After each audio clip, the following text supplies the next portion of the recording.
Karnataka TV ವೀಕ್ಷಕರಿಗೆ ನಮಸ್ಕಾರ. ನಾನು ಕೆ.ಸಿ. ರಘು. ಒಂದು ಒಳ್ಳೆಯ ಸಮಾಜ ಅಂಥೇಳಿ ಅನ್ಬೇಕಾದ್ರೆ ಕೆಲವಾರು ಫಂಡಮೆಂಟಲ್ಸ್ ಇರ್ತವೆ, ಬೇಸಿಕ್ಸು ಅಂತ ಹೇಳಿದರೆ ಗಂಡು ಮತ್ತು ಹೆಣ್ಣಿನ ಅನುಪಾತ ಎಷ್ಟಿದೆ ಅಂಥೇಳಿ. ನಾನು ದುಬೈಗೆ ಹೋಗಿದ್ದೆ. ದುಬೈ ನನಗೆ ಎಲ್ಲಾದರೂ ಹೋದರೆ ಆ ದೇಶದ ಲಿಂಗಾನುಪಾತ ಎಷ್ಟು ಗಂಡಸರಿಗೆ ಎಷ್ಟು ಹೆಂಗಸರಿದ್ದಾರೆ ಅಂತಕ್ಕಂಥ ಒಂದು ಸಮಾಜ ಅಂತ ಹೇಳಿದರೆ ಫಂಡಮೆಂಟಲ್ಸ್ ಇರಬೇಕಲ್ಲ ಅಂತ. ಅಲ್ಲಿ ನೋಡಿದರೆ 75% ಗಂಡಸರು, 25% ಹೆಂಗಸರು. ನಾನು ಅಂದ್ಕೊಂಡೆ ಇಲ್ಲಿ ಎಷ್ಟು ದುಡ್ಡು ಬಂದರೂ ಅದು ಒಂದು ದೇಶ, ಒಂದು ಸಮಗ್ರವಾದ ದೇಶ, ಒಂದು ಸ್ವಸ್ಥವಾದ ಸಮಾಜ ಆಗೋದಕ್ಕೆ ಸಾಧ್ಯವೇ ಇಲ್ಲ. ಯಾಕಂದರೆ ವರ್ಕರ್ ಪಾಪ್ಯುಲೇಷನ್ಸು ಹೋಗ್ತಾರೆ ಬರ್ತಾರೆ. ಆದರೆ ನಮ್ಮ ದೇಶದ ಒಳಗೆ ಇತ್ತೀಚೆಗೆ ಲಿಂಗಾನುಪಾತದಲ್ಲಿ ಅಲ್ಲೋಲ ಕಲ್ಲೋಲ ಆಗ್ತಾ ಇರ್ತಕ್ಕಂಥದ್ದು.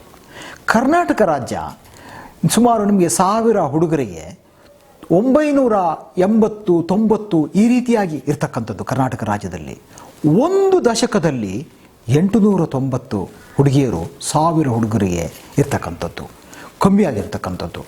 ಅಂದರೆ ಒಂದು ದಶಕದಲ್ಲಿ ಸುಮಾರು 50,000 ಹೆಣ್ಣು ಮಕ್ಕಳನ್ನು ಭ್ರೂಣ ಹತ್ಯೆ ಮಾಡಿರ್ತಕ್ಕಂಥದ್ದು ಅಥವಾ ಹುಟ್ಟಿದ ತಕ್ಷಣ ಕೊಂದಿರ್ತಕ್ಕಂಥದ್ದು ನಮ್ಮ ರಾಜ್ಯ ಮಾಡಿದೆ. ಇದರಂಥ ದೊಡ್ಡ ಪಾಪ ಬೇರೆ ಇಲ್ಲ ಅಂತ ನನಗನ್ನಿಸ್ತದೆ. ಏನು ಆರ್ಥಿಕ ಅಭಿವೃದ್ಧಿ ಆಯಿತು, GDP ಆಯಿತು, ಪರ್ ಕ್ಯಾಪಿಟ ಇನ್ಕಮ್ ಜಾಸ್ತಿ ಆಯಿತು, ಏನು ಪ್ರಯೋಜನ? ಇದು ಮೂಲಭೂತವಾಗಿರ್ತಕ್ಕಂಥ ಪ್ರಶ್ನೆ. ನಿಮಗೆ ಹರಿಯಾಣದಲ್ಲಿ, ರಾಜಸ್ಥಾನದಲ್ಲಿ ಮೇಲ್ ಪ್ರೆಫರೆನ್ಸು, ಗಂಡು ಮಗುವಿಗೆ ಇರ್ತಕ್ಕಂಥ ಒಂದು ಏನು ಪ್ರಾಶಸ್ತ್ಯವನ್ನು ಕೊಡ್ತಕ್ಕಂಥದ್ದು ಇದೆಯಲ್ಲ, ಆ ಕಾರಣದಿಂದ ಹೆಣ್ಣನ್ನು ಭ್ರೂಣ ಹತ್ಯೆ ಬೇರೆ ಬೇರೆ ಆಗಿ ಕೊಲ್ತಕ್ಕಂಥ ಬಂತು. ಅಲ್ಲಿ ಈಗ 0 to 6 6 ವರ್ಷದ ಒಳಗಿನವರ ಲಿಂಗಾನುಪಾತ ನೋಡಿದರೆ 680 ಹುಡುಗಿಯರು 1000 ಹುಡುಗರಿಗೆ ಇರ್ತಕ್ಕಂಥದ್ದು. ಅವರು ಮದುವೆ ವಯಸ್ಸಿಗೆ ಬಂದಾಗ ಎಷ್ಟು ದುಡ್ಡಿದ್ದು ಏನೇ ಇದ್ದು ಅದು ಒಂದು ಆರೋಗ್ಯಕರ ಸಮಾಜವಾಗಿ ಇರೋದಕ್ಕೆ ಸಾಧ್ಯವೇ? ಎಂದಿಗೂ ಸಾಧ್ಯವಿಲ್ಲ.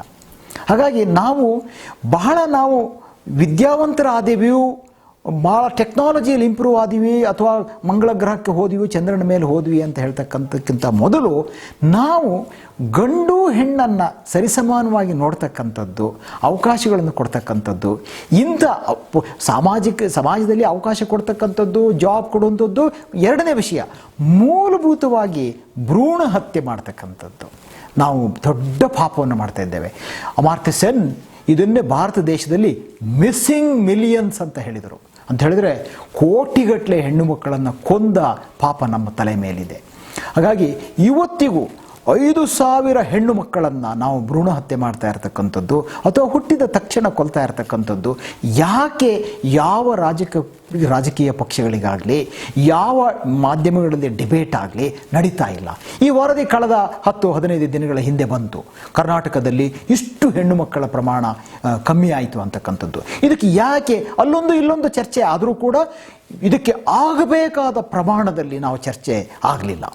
ಇವತ್ತಾದರೂ ನಾವು ಈ ಲಿಂಗಾನುಪಾತವನ್ನು ಸರಿಯಾಗಿ ಉಳಿಸ್ಕೊಳ್ತೇವೆ. ಹಾಗಾದರೆ ಮನುಕುಲಕ್ಕೆ ಇದು ಥ್ರೆಟ್ ಅಲ್ವಾ? ಗಂಡು ಹೆಣ್ಣು ಸರಿಯಾಗಿ ಇಲ್ಲದೆ ಇರತಕ್ಕಂಥ ಒಂದು ಸಮಾಜದ ಅವರ ಏನಿದೆ, ಇಡೀ ಯಾವುದೇ ಒಂದು ಪ್ರಾಣಿಗೆ ಮೊದಲ ಆದ್ಯತೆ ತನ್ನ ಸ್ಪೀಶೀಸನ್ನು ಮುಂದುವರಿಸ್ತಕ್ಕಂಥದ್ದು, ಸ್ಪೀಶೀಸ್ ಪ್ರಾಪಗೇಷನ್, ಸರ್ವೈವಲ್ಲು. ಇದು ಡಾರ್ವಿನ್ ವಾದದ ಪ್ರಕಾರ ಮೂಲಭೂತವಾಗಿ ಯಾವುದೇ ಒಂದು ಜೀವಿಗೆ ಇರತಕ್ಕಂಥ ಒಂದು ಪ್ರಾಕೃತಿಕವಾದ ಸ್ವಭಾವ. ಆ ಸ್ವಭಾವದಿಂದ ನಾವು ಯಾಕೆ ಈ ರೀತಿಯಾದ ಒಂದು ಸಂಸ್ಕೃತಿಯನ್ನು ಬೆಳೆಸ್ಕೊಂಡಿವಿ? ಹೆಣ್ಣನ್ನು ಭ್ರೂಣ ಹತ್ಯೆ ಮಾಡ್ತಕ್ಕಂಥದ್ದು, ಕೊಲೆ ಮಾಡ್ತಕ್ಕಂಥದ್ದು ಆಗ್ತಾ ಇದೆ ಅನ್ನೋದು ದೊಡ್ಡ ಇಡೀ ಸಮಾಜವೇ ತಲೆ ತಗ್ಗಿಸ್ಬೇಕಾದಂಥ ವಿಚಾರ. ಕೇರಳ ಒಂದು ರಾಜ್ಯವನ್ನು ಬಿಟ್ಟರೆ, ಕೇರಳ ರಾಜ್ಯದಲ್ಲಿ ಇಂದಿಗೂ ಕೂಡ ಅಲ್ಲೂ ಕೂಡ ಸ್ವಲ್ಪ ಕಮ್ಮಿ ಆಗ್ತಾ ಇದೆ. ಆದರೆ 2010, 2008 ಈ ರೀತಿಯೆಲ್ಲ ಇರತಕ್ಕಂಥದ್ದು ಹೆಣ್ಣು ಮಕ್ಕಳು. ಇದರೊಳಗಡೆ ಇನ್ನೊಂದು ಹೇಳ್ತಾರೆ, ನಾವು ಕೇಳುವ ಪ್ರಶ್ನೆಯೇ ಅದರಲ್ಲಿ ನಮಗೆ ಮೇಲ್ ಪ್ರೆಫರೆನ್ಸ್ ಇದೆ ಅಂತ. ಯಾಕಂದರೆ ಎಷ್ಟು 1000 ಹುಡುಗಿಯರಿಗೆ ಎಷ್ಟು ಹುಡುಗಿಯರು ಅಂತ ನಾವು ಪ್ರಶ್ನೆ ಕೇಳ್ತೀವಿ. ಒಬ್ಬ ಡೆಮೋಗ್ರಫರು, ಸೋಷಿಯಾಲಜಿಸ್ಟು ಈ ಪ್ರಶ್ನೆಯಲ್ಲೇ ನಿಮ್ಮ ಬಯಸ್ ಹೇಳ್ತದೆ, ನೀವು ಪೂರ್ವಗ್ರಹ ಪೀಡಿತರಾಗಿದ್ದೀರಾ, ಹುಡುಗರಿಗೆ ಹುಡುಗಿಯರು ಎಷ್ಟು ಅಂತ ನೀವು ಕೇಳ್ತಿದ್ದೀರಾ, ಹುಡುಗಿಯರಿಗೆ ಹುಡುಗರು ಎಷ್ಟು ಅಂತ ಕೇಳೋದು probably may be the right thing, because they need to be protected. So ಇದರಲ್ಲಿ ಕಾನೂನಿದೆ. ಭ್ರೂಣದಲ್ಲಿ ಇರುವಾಗ ಅಲ್ಟ್ರಾವೈಲೆಟ್ ಸ್ಕ್ಯಾನ್ ಮಾಡಿದಾಗ ಈ ಲಿಂಗ ಯಾವುದು ಅಂತ ಹೇಳಬಾರ್ದು, ಹೇಳಿದರೆ ಕಾನೂನಿನ ಅಪರಾಧ ಇದೆ.